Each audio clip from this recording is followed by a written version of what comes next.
Hey there, welcome to One Take, powered by backers. No judging. Yeah. No judging. And the millennials are really changing that. Is charm. No. All success begins with desire. I feel like I'm on fire right now.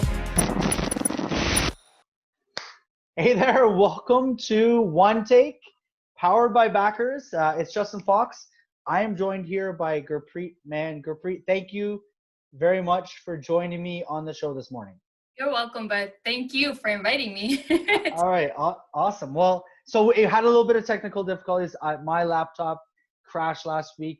Had to kind of reschedule a number of these, but thank you for your patience in jumping back in today. So I'll give you a quick intro. So you're in the sunny or not so sunny Brampton right now. Snowy. We got some snow yesterday as well. So, but you are an HR professional. You love the diversity and energy that comes with being a true HR generalist. So you've been in the HR space for a number of years, but I believe you've done a number of different things and kind of broken out on your own as well, right? So you run, give me here, HR Superhero, correct? Correct. So tell us. Why don't we go into, is that your printer going off? No, my phone. Oh, your phone. Okay. All good. My phone goes off too. This is just kind of a, laid back. We're shooting the shit. Two friends kind of on silence. No worries. Mine goes off sometimes too. We're not professionals here. Definitely not me. It's all good. It's fun. So why don't we talk about that HR Superhero? Like you've been doing that now, I think, for about 10 plus years, right? So what's that? Sorry. I started it as a side hustle. Okay. At like 10 plus years ago, 13 years ago. Yeah. And now in the corporate world. Okay. So that's an interesting journey. So started as a side hustle. Give us sort of a bit of your background. Usually I do a bit of a choose your own adventure, but I think we'll go into sort of tell us a little bit about who you are, what got you to that point, and then sort of your entrepreneurial journey. Sure. So technically, actually speaking, I come from an entrepreneur family. My dad started his business in 1984 and just kept kind of like building and building and building. So I actually knew when I was 16 that I'm going to be an entrepreneur. Like, I'm going to go into business, even though my chemistry teacher was like, no, go into chemistry, because I was naturally really good at it. And I was like, no, I'm going to business. Long story short, when I started my HR career, my first boss always said to me, you're wasting your time. You're an entrepreneur. Right. I'm like, yes. I know I'm an entrepreneur. I'm going to be an entrepreneur, but I want to work. I want to work in different organizations and, get the feel of how things are done. Right. And I think that's what really drove me to take any role in HR, contract, non-contract. I didn't run away. I took as many different opportunities and worked my way up. And then in 2009, when we're in bad recession time, so I was doing the contract job and I was like, well, let me put the company together, me and my best friend actually, and we'll start offering consulting on the side. So while I'm working, I'm putting this company together. At the time it was called Your HR Team. And we didn't really do anything with it. We did little projects, but not too many projects because we were both working in very demanding roles. Right. But because being in HR, people always used to reach out to me for resume help, career advice, and so on. So I started coaching a little bit on the side with the same company, Your HR Team. And eventually I took the leap in 2013, where I was like, okay, I'm done working for other people. Right. Billing yourself for corporations and only getting the salary. And I was like, I always want to be an entrepreneur. It's now or never. Right. And I didn't start my entrepreneur full-time journey jumping right back into HR consulting, but my dad, being the true serial entrepreneur that he was, he decided to buy franchises. This is the first time he bought it. And so I got a little break. He bought a travel franchise. Okay. And I was like, okay, I'm in between jobs. I'm done my contract job, so let me help you out. And I really loved it. I welcomed the break from HR. It was travel. I'm like, okay, new industry, new field, tons of things to learn, Right. tons. And I just loved it. I loved learning new things, marketing, branding, going to trade shows, bridal shows, and so on. And then I decided to go into a niche market in the travel business, which was planning honeymoons. And I called my company Escape Destination Planning. So all the nitty gritty stuff. Eventually, I loved HR. I went back to HR and then started putting my company back together, but working with smaller businesses, because being HR, all my family is an entrepreneur family. Everybody used to come to me, hey, can you help us with this? We have this employee issue, trying to hire and so on. So I saw the firsthand impact that a strong HR person can make with small businesses. And let's face it, our economy runs on small businesses. 90% of our jobs come from small businesses. Right. And like, what's better than helping these organizations to grow so they make more profits? When they make more money, they're making more profits, they're growing, they're going to create more jobs. Right. Who's going to benefit? All of us are going to benefit. So that's where the passion started coming into working with small businesses. And I've never looked back. Awesome. Okay. It's interesting. You talk about small business. I mean, we work with a lot of startups and small businesses and entrepreneurs that are kind of going through the backers process.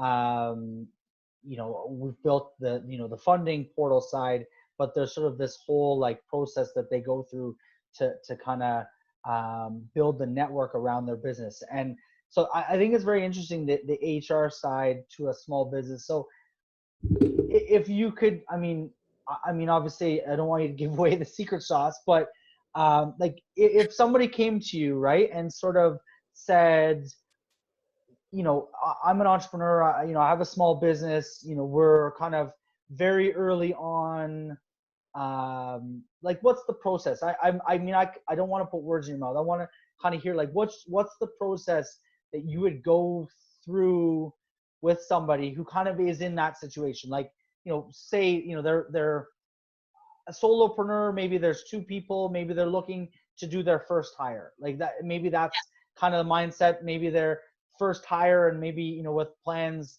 over the next few months to kind of go 3, 4, 5 or something along those lines. Like what's the process that you would go through with someone like that? First step is there's no process. Okay. No. No. Okay. Here's the thing: a lot of people don't understand HR, and it's not anyone's fault other than how HR traditionally has been seen. I don't see HR as HR. I see it as a business function. It's truly there to support the business to grow, right? Okay. So when I'm working with my clients or anybody that approached me, the first question I have is, what's your goal as a business? What do you want to achieve? In a year from now, 6 months, like it's a pandemic. So right now, it's like not even what you want to achieve in a year. It's what you want to achieve by the end of this week. Today, right? Yeah, exactly. And with the lockdown here in Brampton and Peel and Toronto, you can't. We're in lockdown right now as well. That's, right? So you can't think so far. So it's a truly a business function. And I operate from a business mindset, grown in business, been brought up in the business.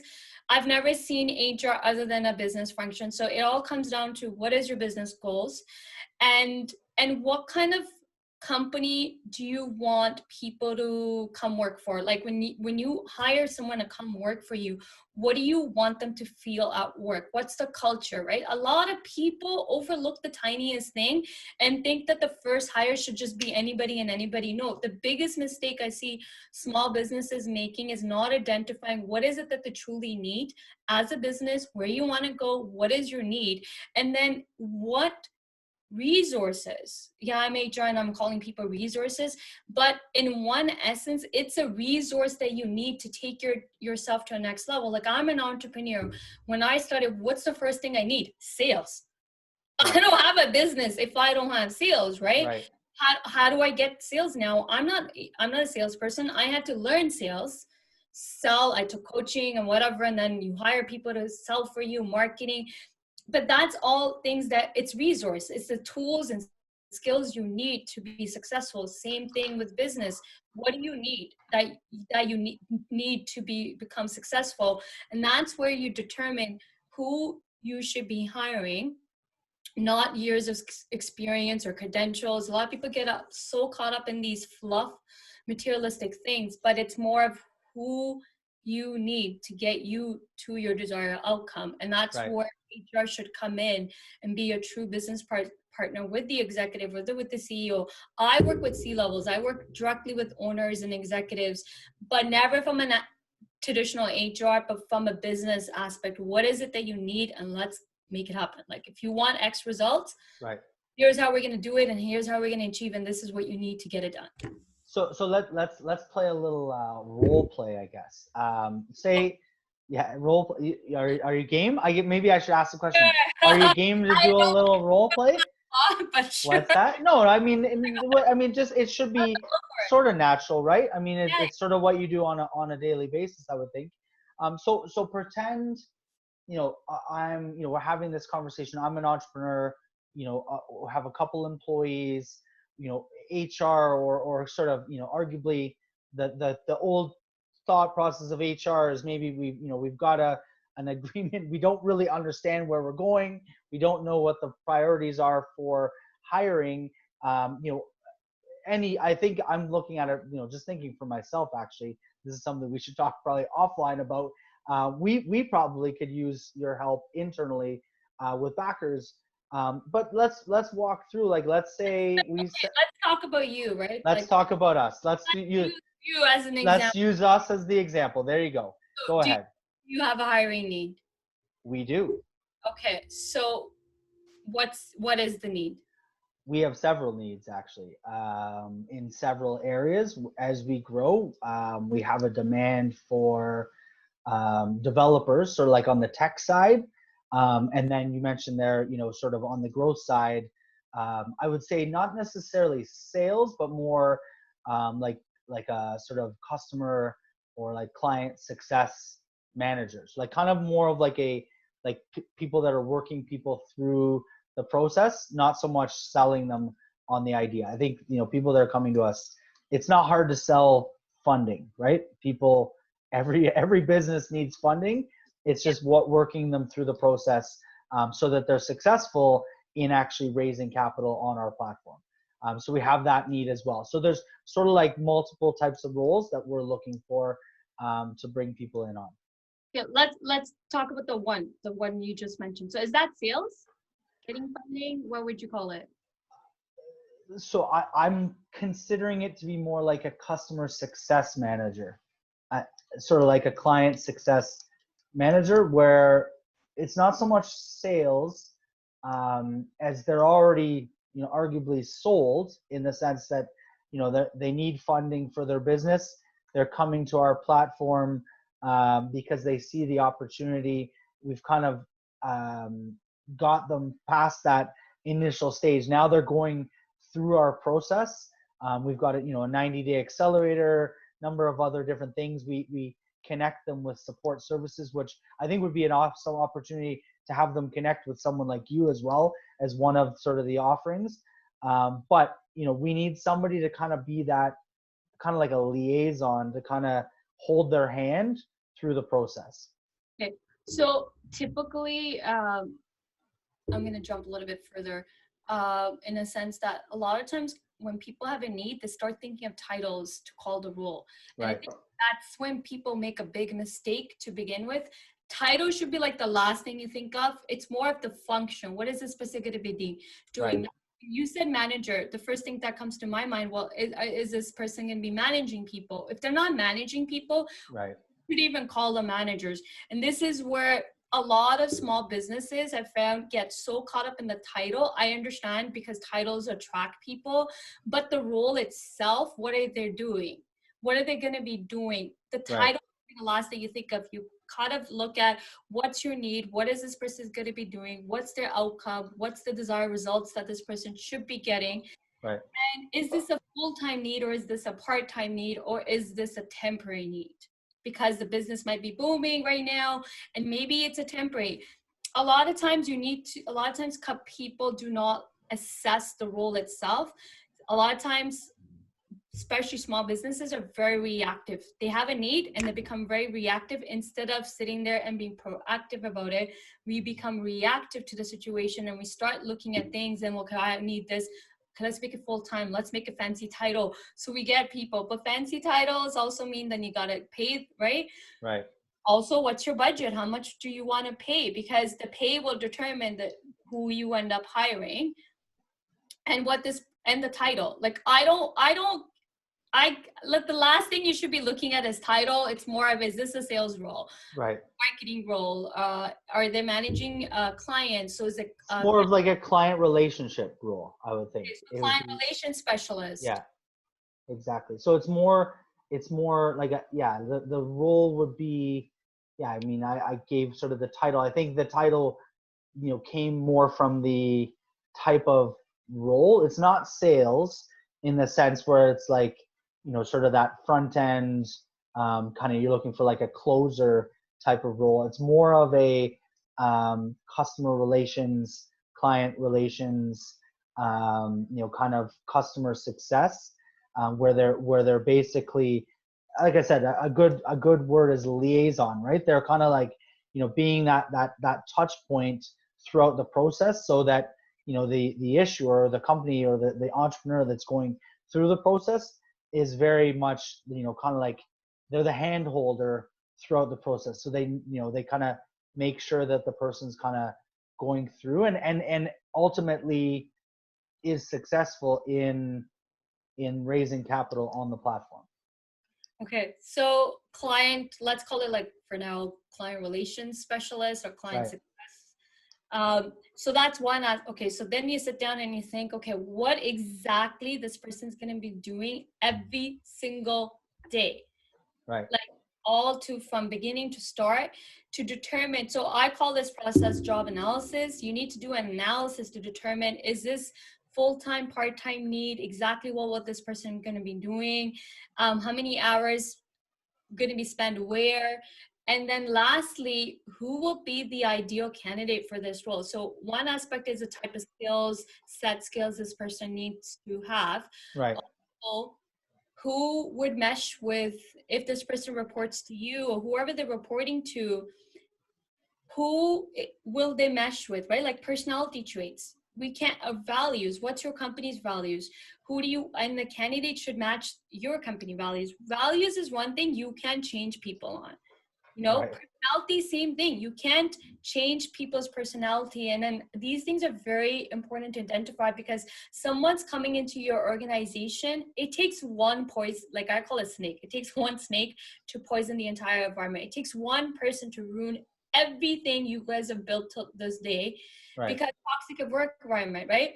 But it can take one right person to take you guys to a next level. So you have to think these things too, personality wise. Who are you going to mesh with? Who do you need? Do you need do you want someone to hold? Can you hold someone's hand? Or do you want someone who is, an entrepreneur spirit that can just pick up and run things and take initiative? A lot of times we don't look at the fine little things because we're thinking something else in our head, but in the end of the day, we're hiring a human being. Right. Human beings are very complex. Right. And then lastly, salary. Let's say you want someone with 10 years experience. Let's just go on the extreme side. 10 years also equals probably 80K, right? What type of compensation package are you looking to offer this person? Is there benefits? Is this going to be commission? Is there going to be bonus and commissions part of it? So it's like a whole nitty gritty from start to finish. Right. But we're not done here. How are you going to go look for these people is another. So that's like a recruitment strategy. But then you also have to plan how you're going to onboard this person once you hire them. So you should have a 30, 60, 90-day onboarding process. So the person that's coming on is set up for success. 80 or 90%, I think that's about the numbers. Small businesses fail on the onboarding process. And within 3 months, you lose that person to another person. That's interesting. So 80-90% of small businesses fail. That's period. No, I know. And then 80 to 90% of them fail in the onboarding process. So yeah. Interesting. So what, I mean, I've brought on a number of different people, and just, I mean, for the record, we've gone through sort of the process of like our vision, mission, and values. So yeah, our vision is that entrepreneurs will change the world for the better, and our mission is to support entrepreneurs. And our values are, I've got it written actually on the wall here: passion, positivity, and perseverance.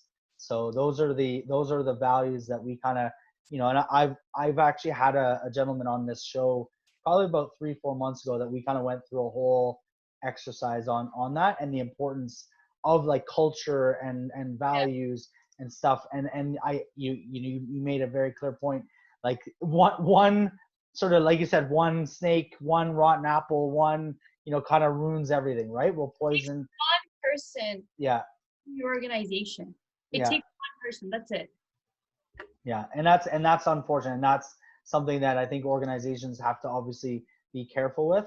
One of the comments, I'm gonna go to this point, which you kind of touched on, but with the 80 to 90% of the onboarding, I've heard this comment of what is it, like, hire slowly, fire fast, or like, yeah, so like take your time to sort of make sure you get the right person, but if they're the wrong person, like, don't hesitate to fire. But the flip side, I just want to hear your thoughts. You mentioned obviously everyone, they're people, like they're all people, right? So does that? I don't hire slow. I don't. I'm sorry. Time is money. If you're gonna hire slow, that you're leaving money on the table. I'm on the opposite. You hire fast, and you also should hire fire fast. Hire fast, fire fast. Okay. Yeah. No. Okay. I can hire somebody in 10 days for a business, less than 5 days, depending on what is it that you're looking for. Same thing with my business and my dad's businesses when I used to run them. No, you have to hire fast because time is money. I don't believe in that philosophy, hire slow. Those are, I hate to say this, but those are cushy, big, large organizations, $1 million, multi-million organizations that can afford to do all that. Small businesses can't afford to sit there and hire slow because time is money.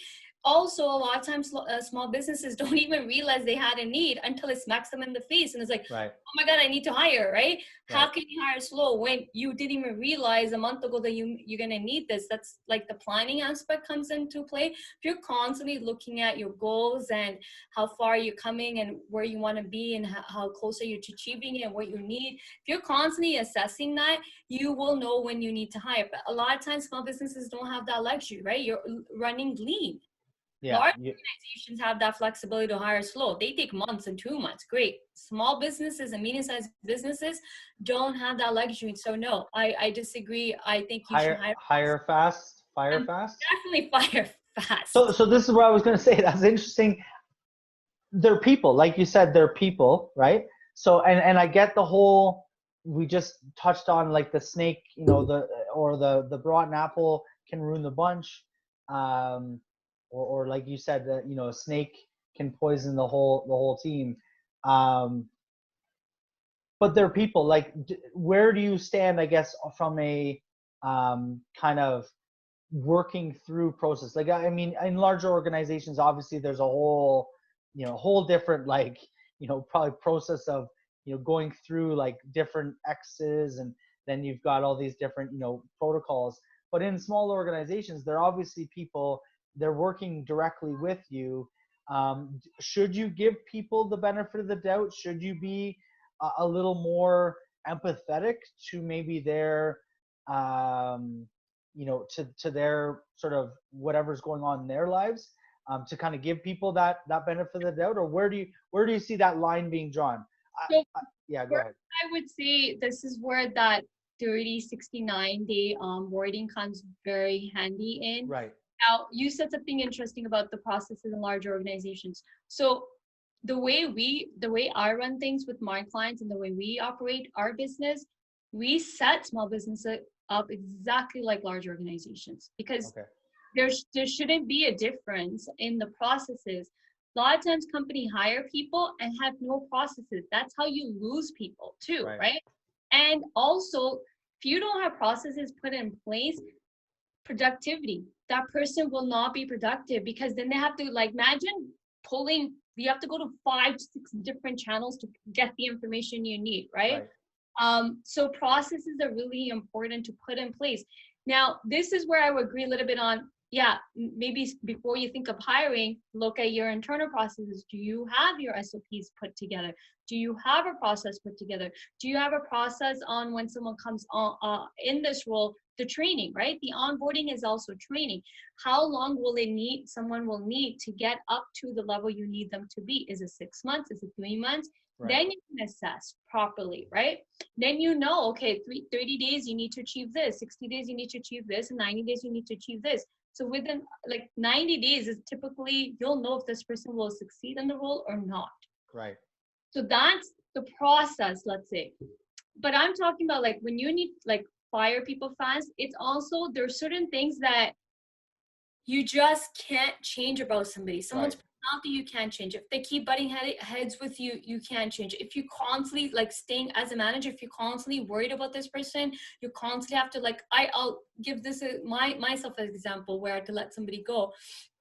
It was constantly an upside battle, like uphill battle.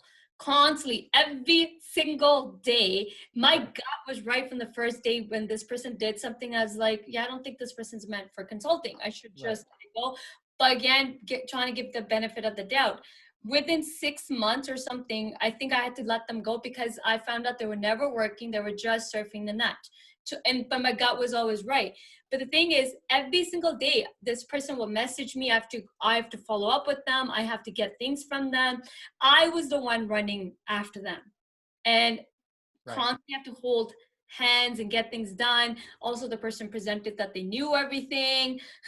Until you hire them, you realize they don't know jack all in HR. Like, you have to. The thing is, people think termination is a bad thing. It's not a bad thing if you do it properly. If you're just gonna like be cold turkey about it, that's a different story. But if you sit down, like one of my clients just did this. They sat down with the individual. They made a mistake. They needed something, but then the business changed so fast within a week. Then the needs changed so fast that this person couldn't do it. So they were honest. They sat down and said, "This is what it is. I made a mistake." The person owned up to their mistake, but I don't want to hold you back. Here's where you be good at, and so on. They were willing to help them with anything they needed to get them to transition out, and even help them with their job search, right? So you can end a relationship on a good note. You don't have to be mean about it. So that human aspect, I believe in the human aspect. I don't think people should terminate people on cold turkey and mean like you're done and you're done, walk them out the door. Right? Yeah, like, no, yeah, I never liked that. The first time I had to terminate somebody, I didn't like it. I didn't like the fact that I had to watch them go get their stuff, stand with them, and then walk them out. It's so embarrassing. Right. But no, I think you should. I don't care what anybody says. Your gut's always right. There you go. And this is me in HR, and people saying don't listen to your gut. They're listen to your gut though. Follow your gut. I think it's good advice for definitely for smaller businesses, entrepreneurs. Go with your gut. Usually, I mean, your intuition. There's a reason that you have that feeling. Yeah. Interesting. So, Gurpreet, I really appreciate you joining me. I have one other question that I kind of end off with, but before we get into that, are you a sports fan at all? I like playing sports. I don't like watching. No? Okay. What sports do you play? I used to play soccer. Oh yeah? Okay. Where did you, what's that? I used to run my own team, like just for rec. Oh yeah? Where did you go to school? You mean university or high school? Ryerson University. Ryerson. Okay, cool. So did you play, Rye High? No, it's now way past that name, but did you play? At that time when I went, they were calling it Rye High. It was Rye High? Switch from York to Ryerson was the best move I ever made. Oh, okay. Why? What was wrong with York? I'm not somebody that, I'm not a theory person. I can't sit in a large classroom of 100 people and just sit there and listen to a lecture. And Ryerson had a program that I liked. I liked technology. I liked business. So it was best of the two things I love. And so I made the switch and I never looked back, and with smaller classes, I'm my hands on. That's how I learn. So piece of advice to everybody, know how you learn. Don't follow the crowd. Right. How you learn, and same thing with your business and hiring. You got to be you, right? Don't try to Right. be you're not. And I see a lot of small businesses making these mistakes, is trying to operate or act like the big guys. You got to pave your own path and be you. So it's that personal touch, definitely. They're obviously in a small business. There's sort of like a flat structure, right? They're going to be working directly with management and the executives, right? So they've got to have that personal relationship. Interesting. Yeah. Cool. Well, I appreciate you joining me. Thank you very much for taking your morning out. One last question. If there was one word or one word, but a piece of advice that you would give to a younger you, if you could go back and there's sort of one word that you could say to a younger you, what would that one word be? Sales. Sales? You can't achieve anything if you can't sell. Sales. I tell this even, so I do coaching, and I launched my coaching business officially, but I was doing it anyways. That's one advice I give to every career professional out there. Even if you're not in sales, learn sales. It will take you far. Yeah, perfect. That's one advice I will give my younger self is sales. Sales are important. Yeah, sales. Interesting. Cool. We should talk offline. We are in the process of looking at hiring some individuals. Right now, our process is very limited. So we would definitely need to look at sort of, some support there. So we should definitely talk. And, if you're interested, we should get you in as one of the support services for the issuers, right? I mean, we work with a lot of entrepreneurs going through similar, in their own sort of space, similar issues to one another, right? And obviously hiring and firing and all the, the good things around building a culture and building your human resources as a function of your business, as you were saying, is definitely very important. So thank you very much for joining us. Thank you for having me. Any final words? Where can they find you actually? So HR Superhero, right? Company name is HR Superhero for businesses who are interested in HR. I forgot to mention, we actually provide ready to use HR solutions as well. Like a button you can click, download, and implement the entire HR infrastructure. We've put that together because a lot of small businesses don't have any infrastructure, and then cost can be a big factor. So we pretty much took our system and we are selling it to any business out there that wants to really run properly and have a structure and processes. You can go to our website and download it, store.hrsuperhero.ca. Best way to reach me, if anybody knows, is LinkedIn. Okay. LinkedIn's the best way. Yeah. And sorry, what was the website again for your site? Our online store is called store.hrsuperhero.ca, and the category is called HR Store. So when you click on that category, you'll see all the HR ready to use tools that you can just download and implement. Perfect. So do they have to sign up to get any of that, or? You have to buy it. You have to buy it. Okay, perfect. How based. I think we sell the audit for free. The HR function audit is for free. You can download it and do the audit, or you can get us to do it, but we'll charge. But for free, it gives you a good idea of where you are currently and what's missing and the gaps and where you need to be. So that free. We do that. Actually, that's one of the things we do with any clients we take on. Maybe we should do an audit. We should have you back on. I'll go through an audit online. We'll do a live audit. Sure. A lot of companies don't realize what they're missing until they see that when we do this audit. And it's like, oh, I needed this. I should have this. It's like, yeah. And during this pandemic, I think a lot of more businesses are realizing how important processes are to have. Right. And even the gaps in HR, because now like everything is running on HR, because every other day there's some different decision. Now we're on a lockdown. What happened Friday? Yeah, exactly. Right? Exactly. Things are changing so fast. Yeah, the world is changing. Well, stay safe. Like I said, we're on lockdown. Actually, my son is on quarantine, so he had positive cases in his class, so they're on quarantine. But we got tested.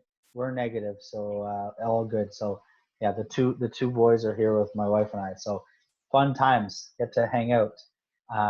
But anyway, stay safe. Thank you very much. You're welcome. Appreciate you joining me here today. We'll have to connect offline as well. Everyone else, this is One Take, powered by backers. Justin Fox, Gurpreet Mann. I will see you guys again tomorrow. Peace. Thanks, Gurpreet. You're welcome. Bye. Bye. Have a great day. Bye. Hey there, welcome to One Take, powered by backers. No judging. Yeah. No judging. The millennials are really changing that. Is charm. No. All success begins with desire. I feel like I'm on fire right now.